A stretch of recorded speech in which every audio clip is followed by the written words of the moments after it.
you have your boiler, your pump and your electrical box. So in that corner you've got your boiler, you've got your onboard pump, and then that little drain tap there, that drains the whole water system. So at the moment you can see it's down, so that means we're keeping water in the system. You wanted to drain it and release all water in the system, which we recommend after usage. So when you're packed down to go home, what we'll do is, and what you'll find when you pick it up today, you'll find that it's in upright position.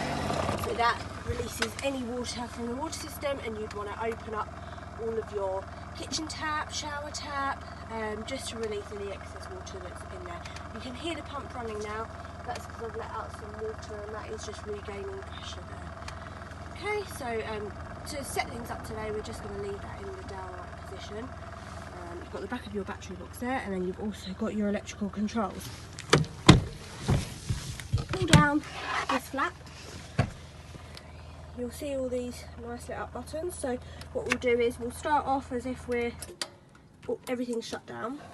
This button here, it says system shutdown, that once that's off, so pushed out, everything is off and shut down completely. So there'll be no drain on the battery. That's it. So when you're not using the van, not hooked up to the car, you'll have that off, so you don't drain any of the battery. So to start off, we will turn that on. You'll hear a beep and it will all load up. You've also got these selectors here, so these are your isolators for your charger, so we want that on to charge the battery. Heating and hot water on electric, and then the spare doesn't do anything, so we won't pop that on. You've also got a reverse polarity light, so if there's a fault with your lead or you've got reverse polarity abroad, that will flash up just to protect the system, and you just have to address that when it happens. You've also got your RCDs here, and then you've got range of fuses, and you've got a list handily here which tells you what they all are. Okay, so that's all on under there, so we can start draining, bleeding the water through, turning on heating, things like that. Okay.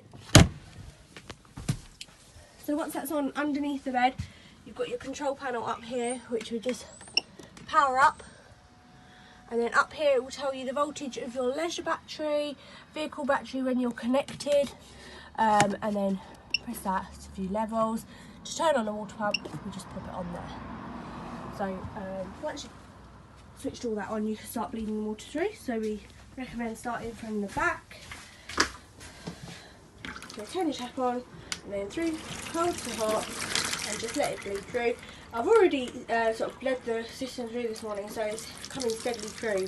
But when you're bleeding it through initially, it will splutter quite a bit, so you've just got to wait for it to come through nice and constant like this. Oh, got a bit of air there. Okay, and then the same with the shower. You've just got on and off on the shower, and then the shower has got a trigger up the back, so just press that to release that. Okay, we'll go back to the start. So once you've bled all the water through, all the taps hot to cold, we can put the heating on. So your heating control panel is here.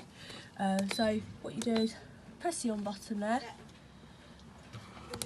press the menu, and then select your temperature you want. So you can, sorry, try and get it in there soon. So you can say if you want to leave it on 16 at night, you just leave it on 16, and then in the morning if you want to turn it up, you can do that and turn it up to 21, and then you just leave it and it will keep at that temperature. The second one is your water heating. So you've either got it on sort of ticking over on eco, so that will keep the water nice and hot, and then if you're showering you can put it on boost, so that will put all the energy into the water heating, and then once you're done showering using a lot of hot water, you turn it back down to eco. The next one is your energy selectors. So you've got your electric on there, so we'll turn the electric off to use 1 kilowatt, 2 kilowatt or 3 kilowatt of electric, and that's just depending on sort of what site you're on, if you've got enough ampage, things like that. You can also use gas, so you just switch the gas on or off. You can mix it with the electric. If you're not on a site with electric, you would just use it on gas. In the settings section, you can set timers, night settings, day settings, and then all settings to do with the pump, but really you can just use it manually, otherwise there is a manual to go into those settings if you did want to go through those bits. So I'll turn that off. You've got your smoke alarm, carbon monoxide alarm, and then in this cupboard here you've got your CD radio. So yep, just CD radio, so you can tune it in, save radio stations if you want.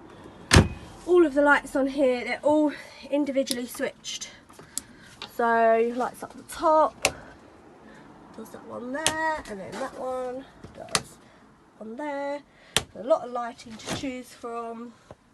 You've got on your blinds, you've got pull down blackout blinds there, and then you've also got, if you pull down again, you've got your fly screen, so you've got a choice of both of those. Fridge. So the fridge you can either use on mains electric, gas, or on the leisure battery on the car. So we'll turn them off. Okay, so to turn it on, just hold down the on button. It will automatically select mains electric because we're connected up there. To turn it on to gas, just press the gas button, it will self-ignite. If there is any problem, if you run out of gas, it will start beeping, and then this will start flashing red, the warning triangle, if you've got any problems.